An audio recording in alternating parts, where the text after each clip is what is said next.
So I've noticed a lot recently that a lot of folks are saying the Wood Elves don't have really anything left for their roster.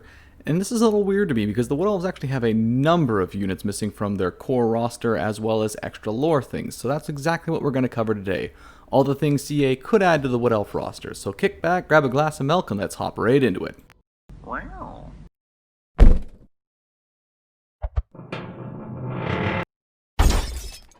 Before we start, obviously named characters aren't going to be a part of this. I've already covered them previously. The link is in the description if you are curious.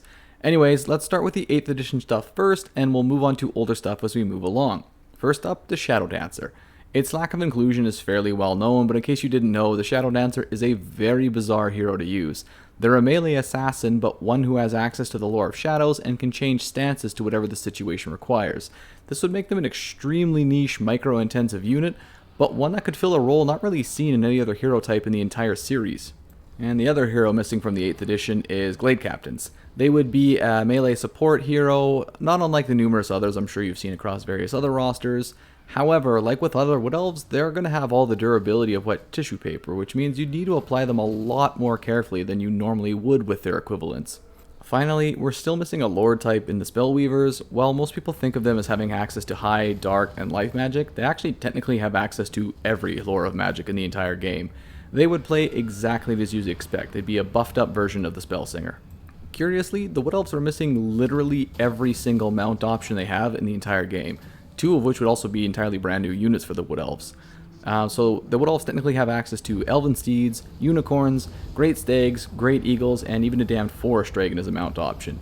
Now, Great Stags and Unicorns would be neat in particular because they'd be completely new within the Wood Elf roster, meaning CA could easily pull double duty by making a feral variant of them as well. Alright, so that's the 8th edition stuff down, and I'd say even if CA just stuck exclusively to that, they'd be looking pretty good for unit counts, but if CA wanted more options to pick from, there's even stuff from previous editions that could be stolen.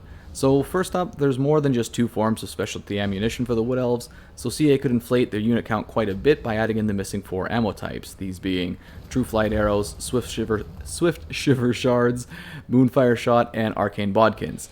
True Flight Arrows gave better accuracy on the tabletop, but I would give them more range in Total Warhammer because the Wood Elves already rarely miss in the first place. Swift Shiver Shards give multiple shots, kind of like the Reaper Bolt Throwers or the Eagle Claw Bolt Throwers, which would give them a bonus to infantry at the expense of slightly reduced base damage. Moonfire Shot on the tabletop gave a flaming attack and bonus versus the Forces of Order, but I would change that here to be flaming and a tiny bonus to base damage. Lastly, Arcane Bodkins ordinarily would have been the ammo with bonus versus armor, not Starfire Shafts, so I would change Starfire Shafts to have a bonus versus large at, again, the cost of some base damage, and give Arcane Bodkins the armor piercing trait instead. Something else from previous editions were chariot options. Yes, once upon a time the Wood Elves had access to Meadow Chariots, which came in both an anti-infantry melee version and a ranged skirmisher version as well. They were also a mount option for heroes and lords back in the day as well. Lastly, there was once an entire lore of magic that was exclusive to the Wood Elves, known as the Lore of Athel-Loren. While not a unit itself per se, it could provide more variations for Spellslingers and Spellweavers, as it's very unique in that it's all about battlefield manipulation as well. Alright, but those last 2 things were pretty uncommonly known things. Let's move over to something significantly more well known. Zotes. These were essentially good guy versions of the Dragon Ogres. Zotes were a pretty major part of Wood Elf lore right up until about 3rd edition, when the game transitioned from being an RPG to instead becoming a war game. And because of how aloof and rare they were, they really didn't make much of an impact into the game. They were an allied contingent at best, and then after 4th edition, they were just completely dropped from the game entirely. When they were in, Zotes came in 2 particular forms. A commander who was a massive infantry blender who had access to the lore of life, and a small squad of warriors who effectively acted as monstrous cavalries. Now, up until about a month or 2 ago, I would have said Zotes had like 0 chance of ever making it into a Total Warhammer game. But given that they were just returned to 40k, and the Wood Elf C got announced almost immediately after, well, I'd still probably say they have very little chances, but at least there is some chance now, right? But speaking of things that haven't been around since 2nd edition, let's take a look at 2 more, being Ghost Riders and Kithband Warriors. We'll start with the former because they are easier. Ghost Riders are ludicrously talented archers, being equal to, if not better than, Waystalkers. They often venture outside of Athaloran on their own anyways, which would make them an extremely attractive hero type to throw in for a DLC that takes place in the New World rather than the Old World.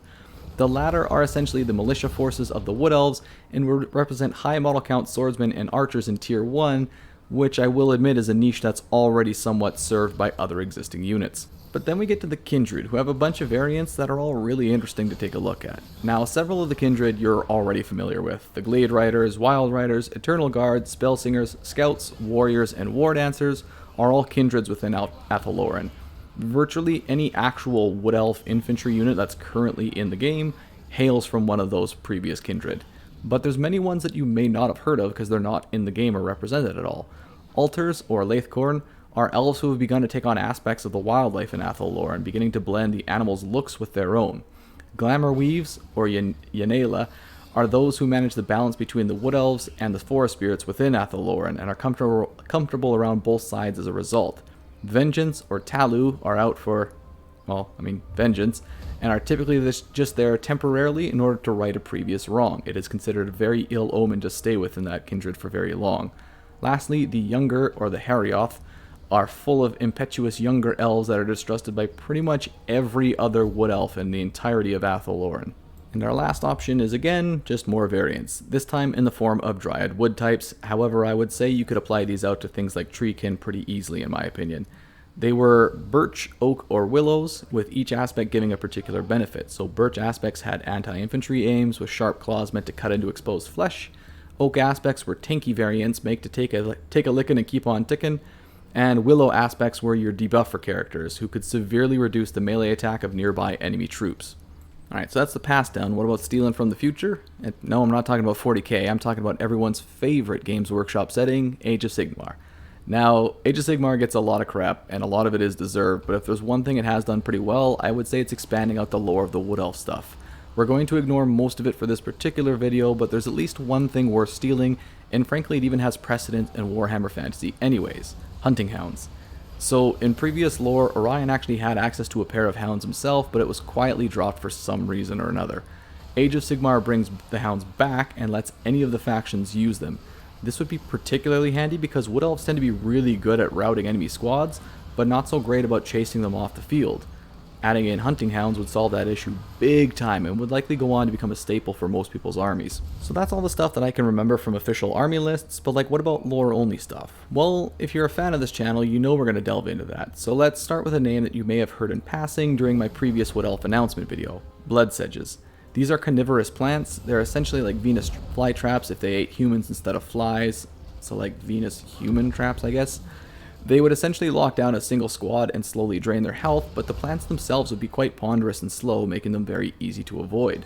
Then there's the Spites. Now, we've covered all 7 of their variations before, and there's even a regiment renowned for them called the Despairs, but just as a brief reminder, Luminescents are support units that give magic damage to nearby friendlies, Malevolence are ranged blowpipe users with poison attacks, Mischiefs are debuffing units that would reduce the melee stats of nearby enemy squads, Netlings are small spiders that would be able to freeze an enemy squad in place for a little while with their webs, Radiance would essentially guarantee a miscast chance to nearby enemy spellcasters, Shrikes are flying infantry, useful for targeting lone archer squads or artillery crews, and Terrors would be fear-causing infantry, meant to make the enemy rout as soon as possible. So those would be all of my picks. Now there's a pretty commonly listed unit that I intentionally left off this list, that being the Incarnate Elemental of Beasts. My logic on this was pretty simple.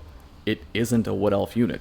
At best, this should be a summon for Lore of Beastcasters, but even then, the armies that typically are mentioned as summoning it are the Empire and the Beastmen.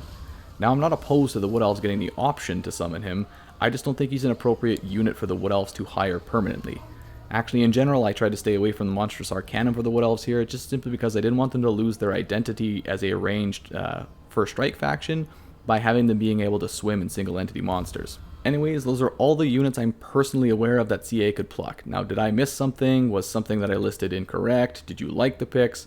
Let me know down below. I also have an extra special What's New Wednesday coming for you tomorrow, so stay tuned for that. But as always, I want to thank you all for watching, and I'll see you all next time.